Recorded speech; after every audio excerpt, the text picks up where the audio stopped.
Hello বন্ধুরা, দেখো আজ আমরা বেরিয়ে পড়েছি ঘুরতে। কোথায় যাচ্ছি জানি না, বিনা প্ল্যানে বেরিয়ে পড়েছি। এটা ভেবেছি আজ আমরা প্রচুর ঘুরবো, প্রচুরই ঘুরবো।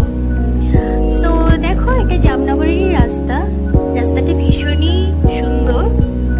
চারিদিকে শুধু সবুজ গাছ আর গাছ, আর তার মধ্যে রোমান্টিক ওয়েদার ছিল।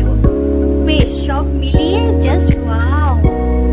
দেখো, তোমরাও দেখো রাস্তাটা কত সুন্দর। চারিদিকে যেদিকেই তাকানো যাবে শুধু সবুজ গাছ আর গাছ। তারপর দেখো, আমি একটু বাইক থেকে নামলাম, কেন কি অনেকটা রাস্তা বাইকে বসেছিলাম, প্রচুরই পা ব্যথা হয়ে গেছিল, তাই একটু দাঁড়িয়ে নিলাম। তো এরপর আবারও বাইকে চেপে চললাম একটা দোকানে। সেখানে ইচ্ছে ছিল একটা কোল্ড ড্রিঙ্কস খাওয়ার, তো কোল্ড ড্রিঙ্কস তো আমি নিয়েছি। সাথে দেখো, আমার বর হাতে একটা কিছু ঘষছে। এটা গুজরাটের ভীষণই একটা ফেমাস জিনিস। সো কে বলতে পারবে যে জিনিসটা কি? তো আমারও একটু ইচ্ছে করছিল টেস্ট করার, তাই ফার্স্ট টাইম একটু টেস্ট করলাম। কেমন লেগেছে এটা বলবো না। যাই হোক, তারপর একটা স্প্রাইট নিয়ে নিলাম।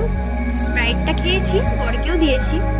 তারপর আবারও রাস্তায়, এবারে যাচ্ছি বাড়ির উদ্দেশ্যে। যেতে ইচ্ছে করছিল না, কিন্তু প্রচুরই রাত হয়ে গেছে, সো যেতেই হবে।